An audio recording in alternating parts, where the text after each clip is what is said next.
Nós vamos ler 2 versículos no Antigo Testamento e vamos logo para o Novo Testamento.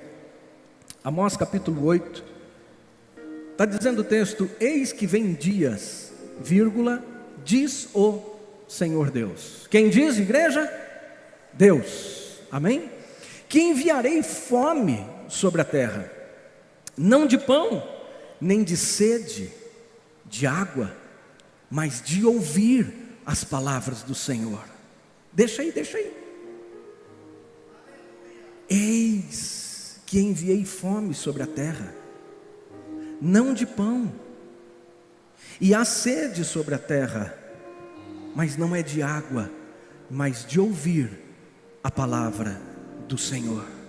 Versículo 12 diz: e irão errantes de um mar até o outro, e do norte até o oriente, correrão por toda parte, buscando a palavra do Senhor, mas não acharão.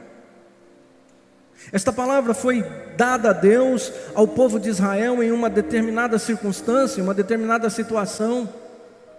Mas no Novo Testamento, Jesus vai usar as palavras parecidas com as palavras de Deus, dizendo agora aos seus discípulos. Eu estou falando com o discípulo de Jesus nessa manhã, amém?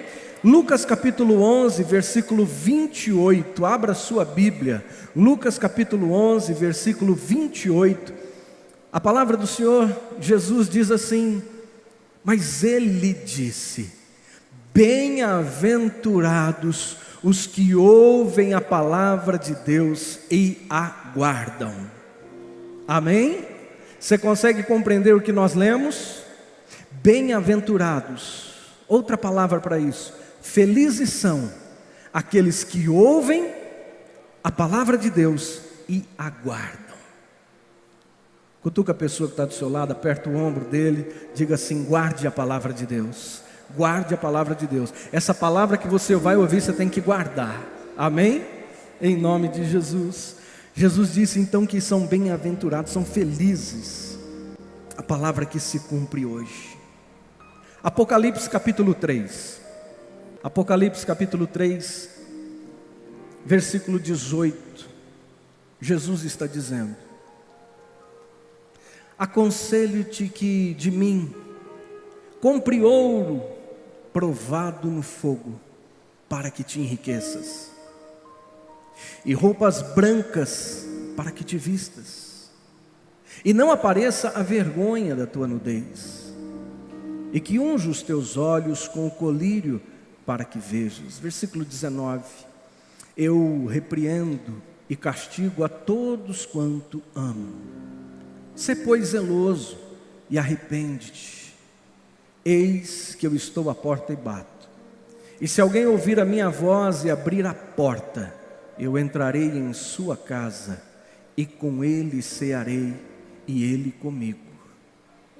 Ao que vencer, lhe concederei que se assente comigo no meu trono, assim como eu venci e me assentei com meu Pai no seu trono. Quem tem ouvidos, ouça o que o Espírito diz às igrejas. O tema da minha mensagem não poderia ser outro a não ser aqueles a quem amo. Há um consenso grande da parte de pregadores, estudiosos da Bíblia, de que o cenário descrito por Jesus sobre esta igreja de Laodiceia, estas palavras ele direcionou a Laodiceia. Essas palavras que Jesus falou sobre a igreja reflete hoje sobre a igreja do tempo presente. Jesus escreve, fala para João escrever as 7 igrejas, 7 cartas, as 7 igrejas da Ásia Menor. E quando ele se direciona, cada uma dessas igrejas representa uma era da igreja de Cristo na terra. Começa em Éfeso, no amor da igreja primitiva, e decorre até chegar em Laodiceia.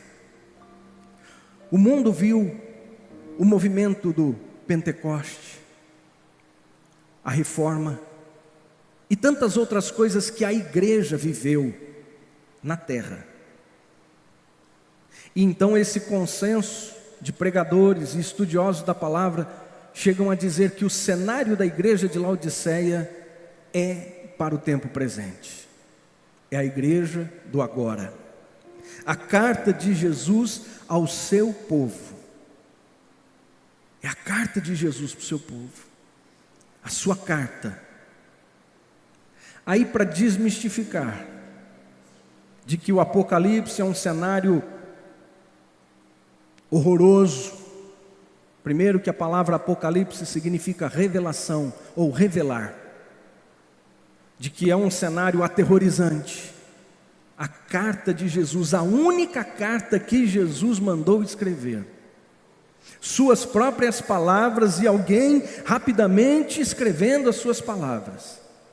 João, na ilha de Patmos. João, discípulo amado. Essa é a única carta que Jesus direciona à sua igreja. Não para aterrorizar, não para trazer incertezas, mas a carta do Apocalipse, a revelação de Jesus Cristo aos seus discípulos, é para trazer segurança e esperança. Então, crente, se você ama o teu Senhor, tenha certeza disso, que a palavra da revelação escrita no Apocalipse é para trazer para você segurança e esperança. Não tenha medo da palavra Apocalipse a partir de agora. Não tenha medo. O Senhor Jesus diz que são felizes aqueles que leem, ouvem e praticam, obedecem às palavras de sua mensagem. Não é à toa, queridos, que o livro de Gênesis e o Apocalipse são os mais refutados ou combatidos por Satanás através de filósofos e cientistas. Gênesis. Por quê? Porque eles querem de todo jeito fazer a sociedade entender que nós somos obra de evolução e não da criação. Aonde narra a criação? Gênesis. O que eles tentam dizer é mentira. Esse povo é louco. Isso é história, isso é conto. O livro de Gênesis é combatido nas universidades, nas faculdades. Nós somos obra de evolução. Aconteceu o Big Bang. A ciência explica que nada existia, mas a colisão de átomos fez com que tudo existisse. A partir daí as galáxias. Então nós somos uma fração de poeira da galáxia que fez uma bactéria, um bichinho, e aquele bichinho se mutou e transformou e virou um réptil, e depois de um réptil ele foi nadar, e depois ele virou um peixe, e depois do peixe ele saiu da areia de novo como um lagarto, e agora ele toma a forma de um macaco, e depois do macaco é que nasce o homem. Sei lá se é isso, nem quero saber, porque eu creio que eu sou obra peculiar das mãos de Deus. Mas eu digo uma coisa para esses cientistas e filósofos e sociólogos que dizem que nós somos obra da evolução. Se vocês acreditam no Big Bang, expliquem para mim da onde saiu os átomos que se chocaram e fez tudo acontecer. Quem criou os átomos? Você pode dizer? Ou eles foram criados pelo acaso? Furada. E o livro do Apocalipse?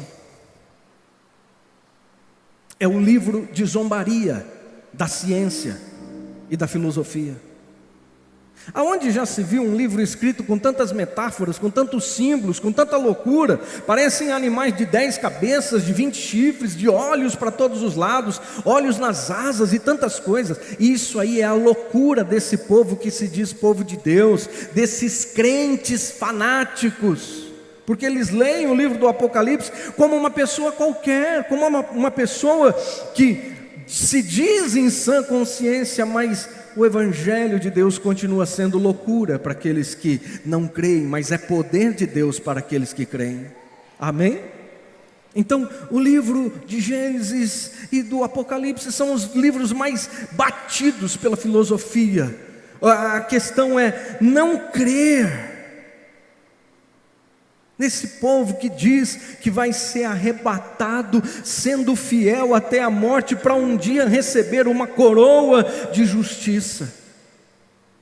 Se ele fizer com que a sociedade creia nisso, então nenhum dos outros livros da Bíblia terá credibilidade. Por isso, meus irmãos, amem, a partir de Gênesis até Apocalipse, a palavra de Deus.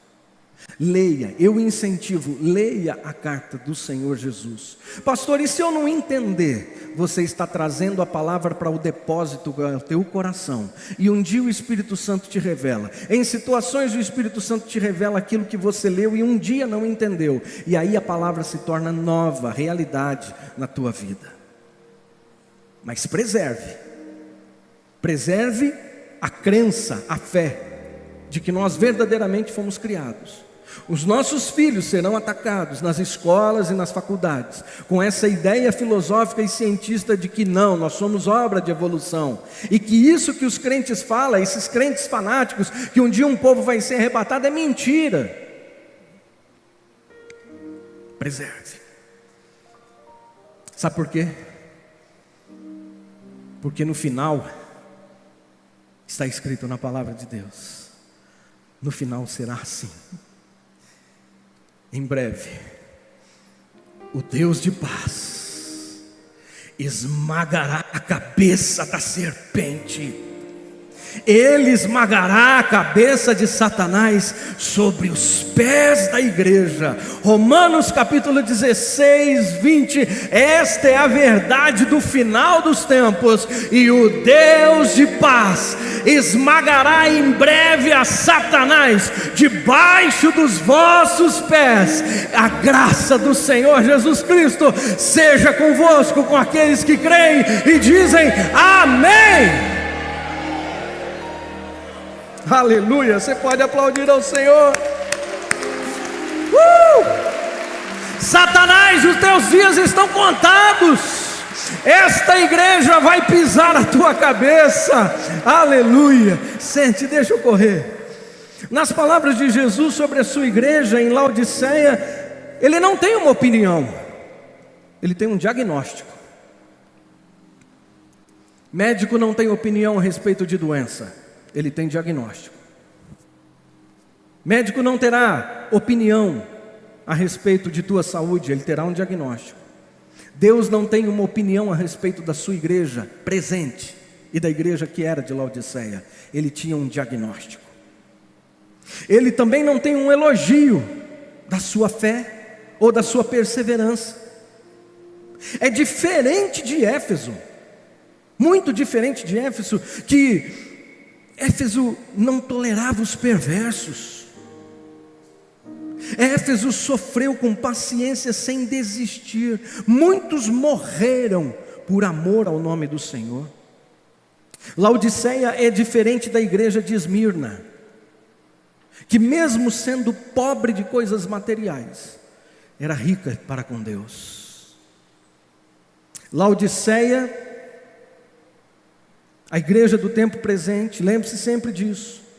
Ela é diferente da igreja em Pérgamo, uma era da igreja, uma época da igreja, aonde tinha uma cidade, aonde tinha estabelecido o trono de Satanás. Essa cidade de Pérgamo era a cidade onde tinha o altar de Zeus, da mitologia grega.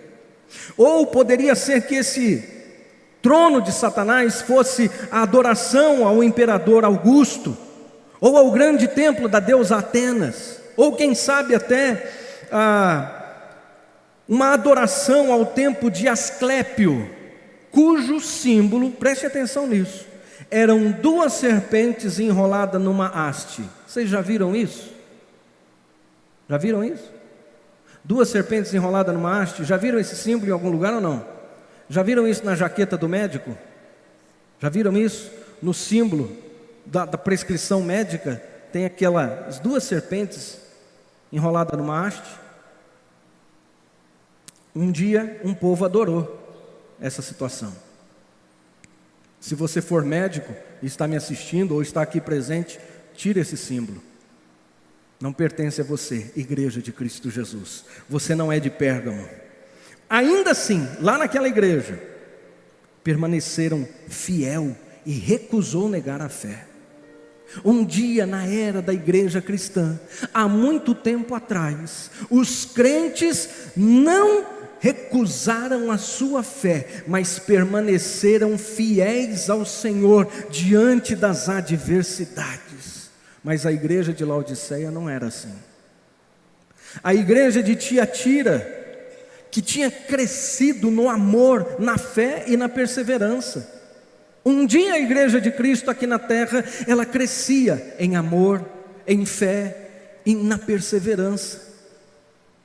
A igreja de Sardes, diferente da igreja de Laodiceia, que uns poucos que ainda estavam vivos, porque outros já tinham sido mortos, não mancharam as suas vestes com o pecado e com o mundo. Um dia na era da igreja cristã aqui na terra foi assim. Mas Laodiceia é diferente também da igreja de Filadélfia, que tinha pouca força, mas obedecia a palavra e não negou o nome de Jesus. E se você ler as cartas de Jesus, escrita em Apocalipse, carta à igreja de Filadélfia, ela só recebeu elogios. Um dia a igreja de Cristo na terra foi assim. A igreja em Laodiceia ficou parecida com a cidade. A igreja se permitiu ser igualada com o mundo. A igreja, e eu temo que a gente vá ver isso há não muitos dias distante, mas que a igreja vai se tornar tão secular, tão comum com o mundo, e já tem sido, de algumas maneiras bem discretas, mas já tem sido, muito parecida com o mundo. Se está falando da igreja, está falando com o povo que faz parte de uma igreja, está cada vez mais parecido com o mundo. Os casamentos dos crentes, hoje, é bonito na frente do pastor, a igreja fica enfeitada, mas quando vai para a festa e os seus convidados chegam lá, tem pista de dança, tem músicas seculares, tem até a Anitta no seu batidão, no casamento de crente. Jesus está dizendo que a igreja de Laodiceia ficou parecida com o mundo, não estava se diferenciando do mundo, a igreja estava permitindo ser influenciada pelo mundo. Tem pregadores da igreja de Filadélfia do tempo presente que estão dizendo: a Bíblia está ultrapassada, ela precisa ser atualizada, ela precisa ser revista, porque não é esse contexto que a palavra está dizendo, não é isso que a palavra está proporcionando, não é isso. Não se diz mais. Os crentes não têm mais orgulho de dizer: eu estou no mundo, mas o mundo não está em mim. Os crentes não têm mais boca aberta, peito estufado para dizer: eu vivo no mundo, mas o mundo não vive em mim. Por quê? Porque a vida que eu vivo pela fé é no Filho de Deus. A vida que eu vivo agora, eu vivo na fé, em fé de Jesus Cristo. O diagnóstico é: Laodiceia, você não é fria e nem quente, você é morna. Há uma explicação sobre as duas cidades que cercavam Laodiceia. Uma tinha as águas quentes, outras as águas frias. Mas Jesus fala: você ficou tão igual ao mundo que a sua água não é nem fria e nem quente. E a água morna causa náusea. Há um escritor que escreveu um livro muito antigo, Pecadores na Mão de um Deus Irado, Jonathan Edwards. Ele diz que nós precisamos ter a luz na mente e fogo no coração. Jesus está dizendo: cuidado com a frieza, cuidado com a mornidão, cuidado com o estilo de ser crente em cima do muro. Não preciso ser desse jeito, Eu não preciso desejar orar em línguas, eu não preciso desejar uma vida íntima com o Espírito Santo. Eu posso ser desta forma. O diabo não está mais interessado em puxar para o mundo, porque o mundo chegou no coração da igreja e fez esse camarada andar no muro. E o diabo não está nem um pouco preocupado se você está andando, se alguém está andando no muro ou não, porque o muro é dele. Mas Deus tem lado. Diga para o seu irmão, eu sei que está muito tenso, diga para ele: irmão, é porque Ele nos ama. Jesus, fala para ele. Jesus diz assim, Jesus diz assim, porque Ele te ama. Então relaxa, Ele te ama. Luz na mente e fogo no coração. Jesus dá o diagnóstico dessa igreja que diz que é rica e próspera, mas não sabe que é pobre, cega, miserável e nua. Como uma igreja que não tem problemas de recursos. Gente, o nosso tempo é bom. Não há mais a escassez que havia nos anos 70, nos anos 60 e 40 então, quando meu pai nasceu, quando meu pai foi criança em Fernandópolis, que dizia que Guaraná era só no final do ano, e era uma por criança. Hoje, a gente joga Guaraná no ralo quando sobra do churrasco. O tempo não é de escassez. Antes não eram todas as famílias que tinham um carro. Eram poucas famílias que tinham um carro. Era raro, era coisa de rico, magnata. Hoje a maioria de nós tem mais do que um carro, um veículo na garagem. A igreja é próspera. E Jesus está dizendo, mesmo você tendo tanto, você ainda não entendeu que você é miserável e pobre.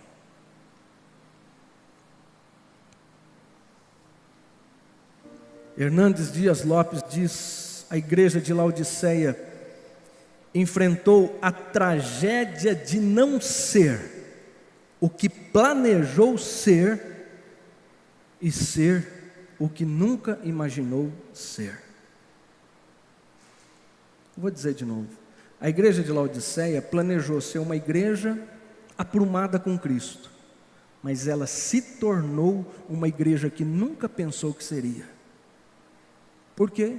Porque permitiu-se, porque abriu as suas portas. A igreja de hoje mudaria facilmente a escrita de William Shakespeare quando escreveu a peça de Hamlet. Hoje é ter ou não ter, eis a questão. Antes era ser ou não ser. A essência era mais importante do que o ter. Hoje ele escreveria diferente. O orgulho, a autossuficiência da igreja em Laodiceia foi contraída, assim como se contrai um vírus mortal. O orgulho que ela tomou para si. Tem gente que não mudou de vida, mas bate no peito e diz: eu sou crente. Agora eu faço parte de uma igreja, eu sou crente, mas não mudou de vida. Achavam que estavam indo maravilhosamente bem em sua vida religiosa. Ou como eu temo por crente religioso, que não entende a essência do culto que começa. Portanto, irmãos, apresentei os vossos corpos como sacrifício vivo. Antigamente se matava o sacrifício, hoje ele é vivo, mas ele é santo e ele é agradável a Deus como um culto racional. Sabe por que essa mensagem? Porque é para aqueles que ele ama.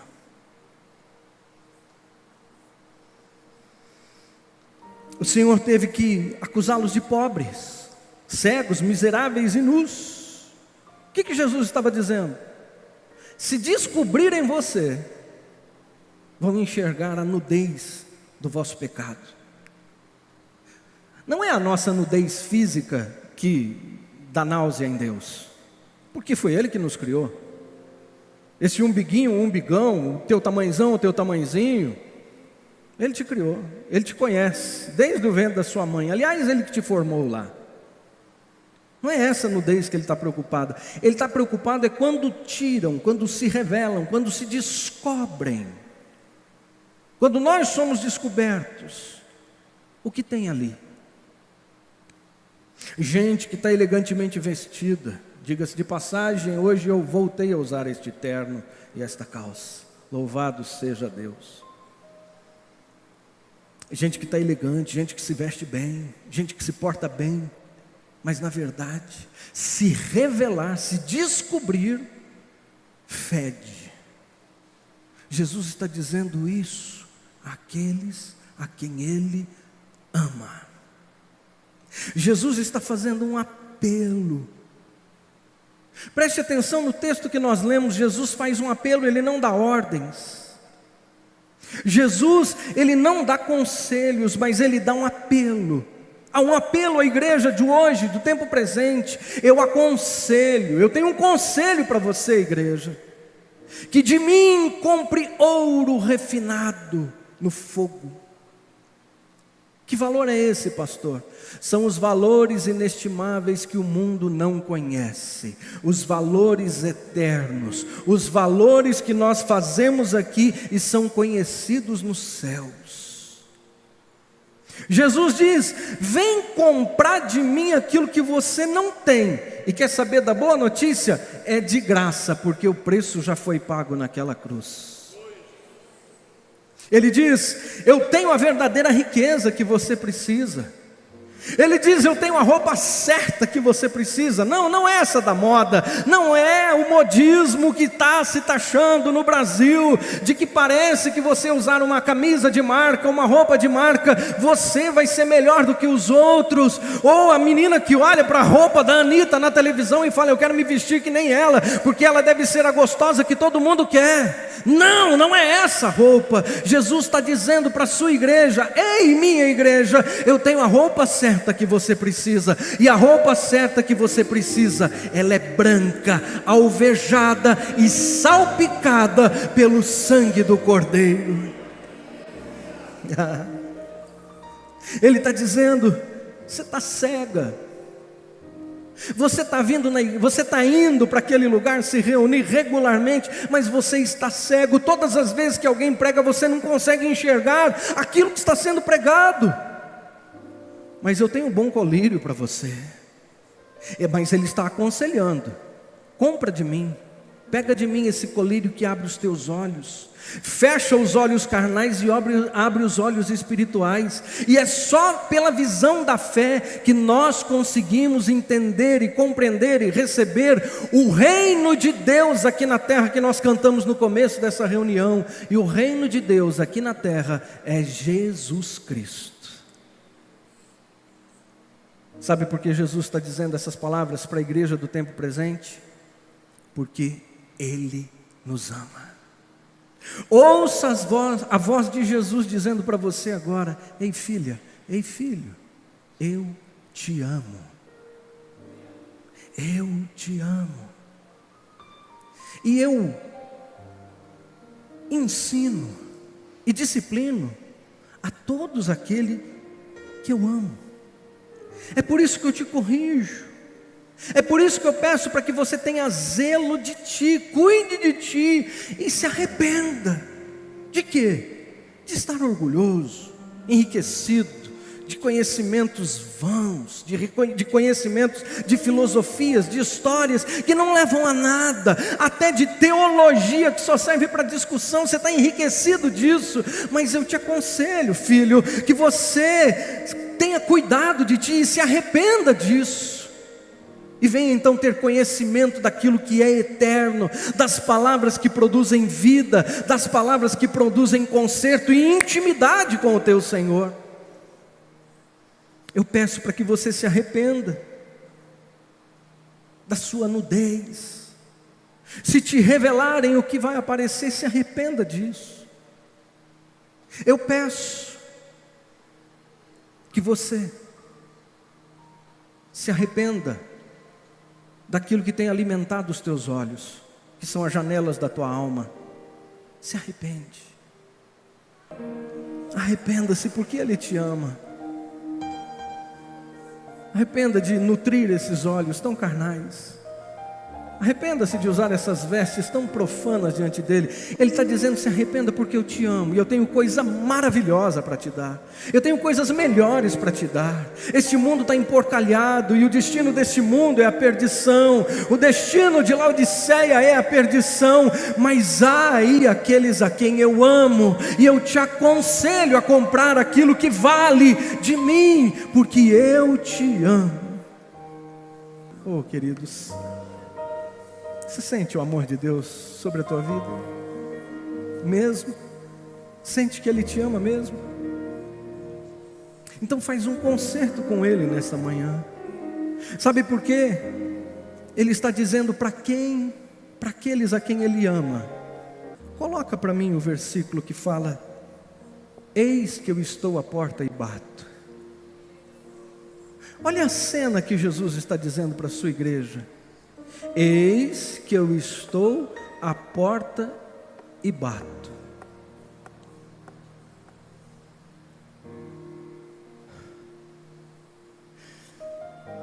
Jesus está batendo em algum coração, na porta de algum coração, porque Ele ainda está do lado de fora. Ele está batendo na porta de algum coração, porque Ele ainda está do lado de fora. O lugar dele é dentro, mas Ele está do lado de fora, dizendo: se alguém ouvir a minha voz, ei João, ei José, ei Maria, ei Cláudio, ei Anastácia, ei Maria, ei Isabel, eu estou aqui afora, eu estou aqui do lado de fora batendo. E se você ouvir a minha voz nesta manhã e abrir a porta do seu coração, eu entro dentro de você. Se você ouvir a minha voz, porque eu estou do lado de fora, eu vou entrar. Pastor, quando é que Deus está batendo na porta do meu coração? Quantas vezes a palavra de Deus, a palavra pregada, bateu na porta do seu coração? Chamou a você ao arrependimento e você não abriu a porta do coração.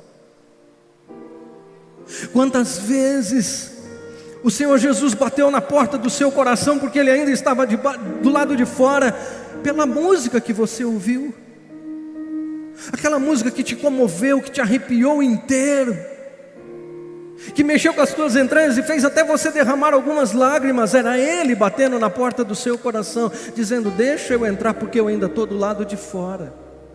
Pastor, quando Jesus bateu na porta do meu coração, aquele acidente que não te matou, era Jesus batendo na porta do teu coração, dizendo: deixa eu entrar, você está correndo risco, você está perecendo, eu quero entrar, deixa eu entrar.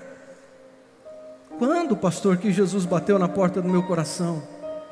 Quando aquela enfermidade chegou, e os médicos disseram: se acostume com ela. É Jesus batendo na porta do teu coração, porque aonde há a limitação humana, é o campo preferido do Deus do impossível agir. É Jesus batendo na porta do coração.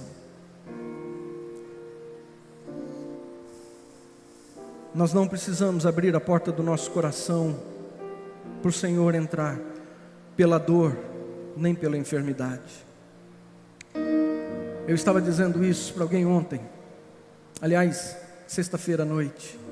Aprenda pelos exemplos de quem já passou pela dor. Não passe você pela dor, não precisa.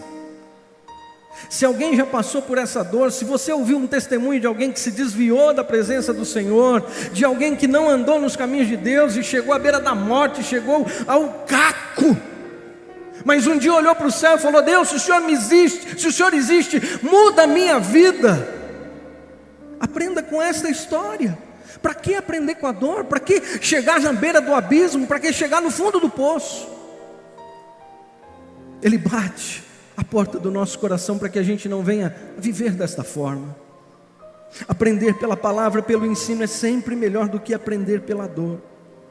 E Jesus está dizendo: se você ouvir a minha voz e abrir a porta do seu coração, Olha que coisa linda que acontece.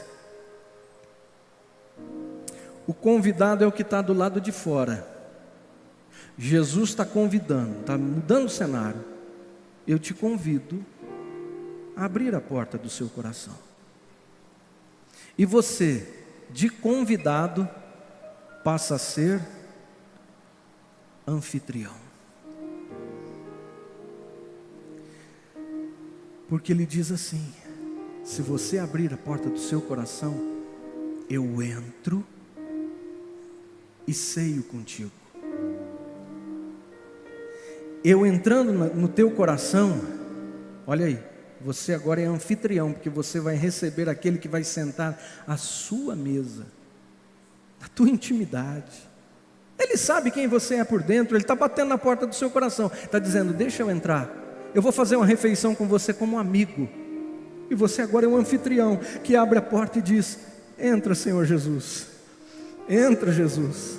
Se o Senhor quiser entrar do jeito que está a minha vida, e o Senhor vai cear comigo ainda, o Senhor me ama desse jeito tão grande, que o Senhor ainda vai ter uma refeição de amigos, de amigo, quer dizer que agora eu vou ser um amigo teu, só abrindo a porta do meu coração. Sabe por quê? Não existe nada melhor do que ser amigo de Deus, caminhar seguro na luz, desfrutar do seu amor, ter a paz no coração, viver sempre em comunhão e assim perceber a grandeza do poder de Jesus, meu bom pastor. Se o Senhor nos convida para cear com Ele,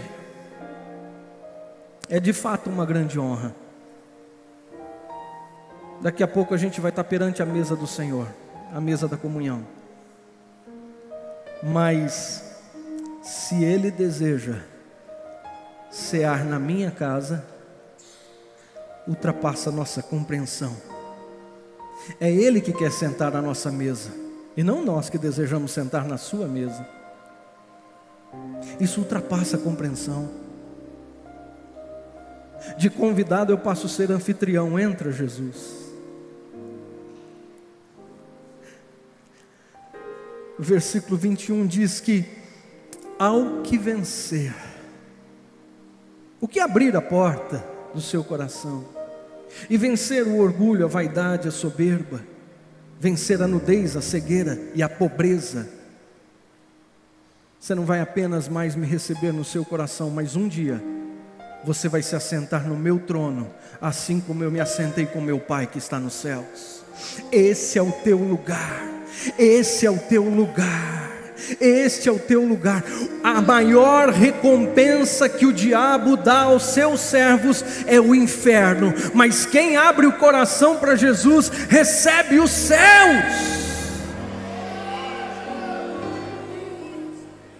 E sabe por que Jesus preparou essa manhã especial para te dizer estas palavras? Porque Ele te ama. Eu não vou forçar nada. Você está batendo. Ele não vai entrar se você não abrir. Ele não vai entrar se você não der um passo de fé. Então eu não vou forçar. Você abre se você quiser. Você diz para Jesus: Jesus, entra dentro da minha vida, se você quiser. Se você aceitar o convite dele, a partir de hoje tua vida é diferente. A partir de hoje tua vida nunca mais será a mesma. Fecha os teus olhos.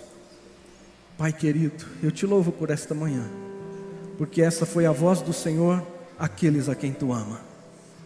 Obrigado, Senhor, porque esses que estão aqui nesta manhã ouviram a tua voz, reconciliaram com o Senhor. Outros abriram o coração pela primeira vez, dizendo: Senhor, mora dentro de mim.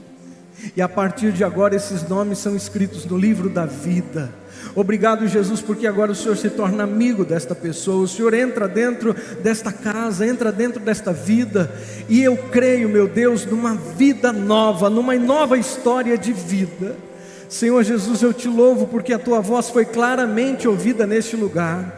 Os crentes de Filadélfia não serão mais os crentes comparados a este mundo, e ainda que estejam no mundo, o mundo não estará neles. Ainda que estejam vivendo neste mundo, o mundo não viverá dentro deles. A ideia do mundo, a profanação deste mundo, a sujeira deste mundo não reinará no coração deles. Em nome de Jesus, eu te louvo, Senhor, porque hoje o filho volta para casa.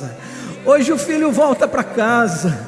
Hoje o filho volta para casa que nunca devia ter saído, e a paz entra de novo no coração, porque hoje o teu amigo, o teu Senhor Jesus volta para dentro da tua casa. Aleluia. Você pode aplaudir ao Senhor, querido? Você pode aplaudir ao Senhor. Houve salvação nesta manhã, houve reconciliação nesta manhã. Em nome de Jesus, em nome de Jesus.